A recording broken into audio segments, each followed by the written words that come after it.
Saint-Honoré, mais peut-être que d'autres gens dans la salle ont un autre avis. Non? Est-ce que vous êtes d'accord? Oui, parce qu'en fait, il y a le travail de la pâte feuilletée, il y a le travail de la pâte à choux, la crème pâtissière, la chantilly, le travail du sucre cuit.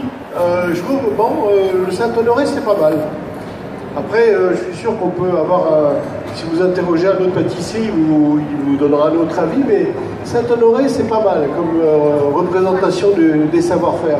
Je dis pas que c'est le meilleur gâteau, c'est un très bon gâteau que j'apprécie et que je fais de temps à autre, mais il y a vraiment pas mal de savoir-faire différents dans le Saint-Honoré. Alors les Français sont réputés pour être très chauvins. On dit que la pâtisserie française est la meilleure pâtisserie, celle où il y a le plus de choix. Est-ce que, objectivement, selon vous, c'est une vérité, vous qui parcourez le monde? Alors, dans le métier de la cuisine, il y a pas mal de cuisine. La cuisine japonaise, la cuisine chinoise, la cuisine, même des cuisines chinoises, il y en a plusieurs. La cuisine péruvienne, la cuisine marocaine, il y a plein de types de cuisine. En matière de pâtisserie, le choix est un peu plus restreint. Et il y a pas mal de cultures dont dont le sucré et le dessert en fin de repas ne fait pas partie de leur culture et de leurs habitudes. Donc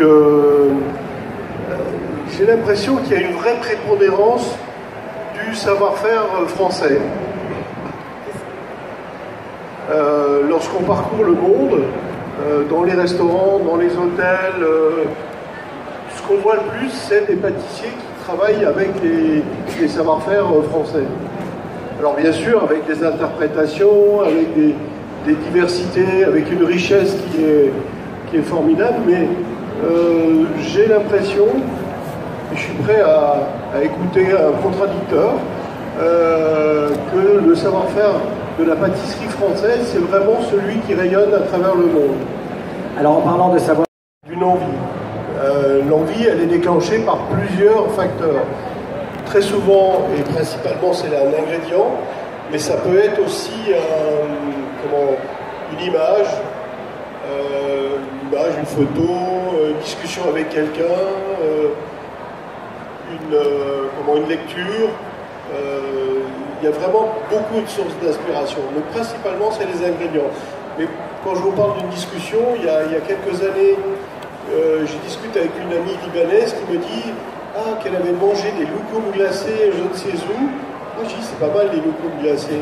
Et du coup, je me suis dit, les loukoums, c'est vraiment une texture intéressante. Parfois, c'est en plus bon en termes de goût. Et du coup, j'ai commencé à phosphorer à partir de cette conversation. Et j'en ai fait une tarte citron vert, fraise et loukoum à la rose, qu'on va retrouver dans les boutiques dans pas longtemps, là, dans quelques jours, je crois la semaine prochaine. Et c'est quelque chose qu'on ne fait pas en permanence, mais qu'on fait tous les ans ou tous les 2 ans. Et du coup, ça a été, la discussion autour du loukoum a été le déclencheur pour arriver à quelque chose de complètement différent. Et c'est comme ça pour chaque produit, il y a toujours... par exemple, dernièrement, j'ai travaillé sur le kinako. Le kinako, c'est la farine de soja, torréfié. Et ça, a un goût très particulier, et c'est quelque chose qui m'intéresse.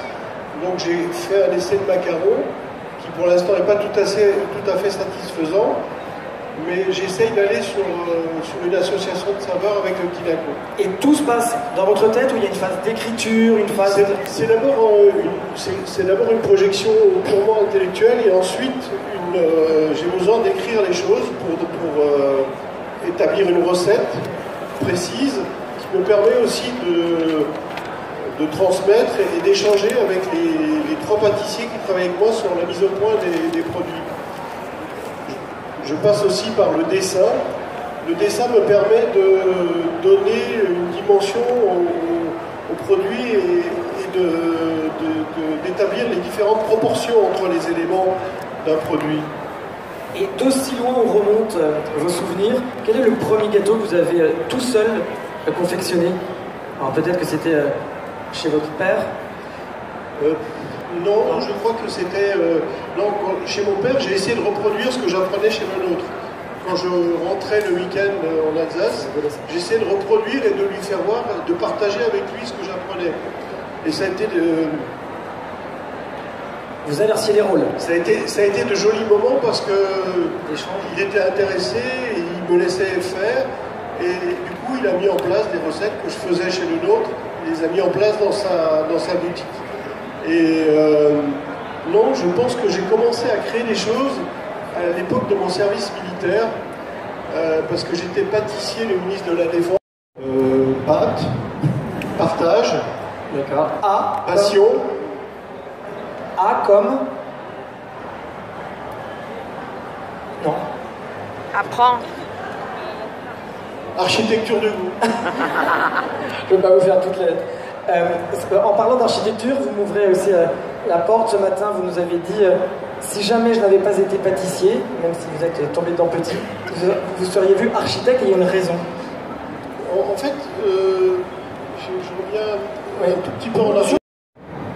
En fait, créer quelque chose de nouveau dans la pâtisserie, c'est mon quotidien. Je sais pas, ouais, ça fait partie de mon quotidien, mais j'essaye toujours de... Mon seul guide, c'est de procurer des émotions. C'est de faire partager quelque chose, de faire partager une évocation, des sensations, et ça, c'est ce qui est mon credo. Alors là, il y a beaucoup de personnes. Le mot de la fin pourrait, je vais vous le laisser, ça pourrait être comment créer des vocations, ou comment vous pourriez donner envie à ceux qui hésitent de sauter le pas et de devenir pâtissier, de reconversion professionnelle éventuellement. Alors, le métier de pâtissier est un métier passionnant. On peut y trouver vraiment beaucoup de bonheur. Moi, j'ai jamais l'impression de travailler, même si je travaille beaucoup et de nombreuses heures, mais c'est vraiment... j'ai vraiment jamais l'impression de travailler parce que c'est ma passion avant tout. Et si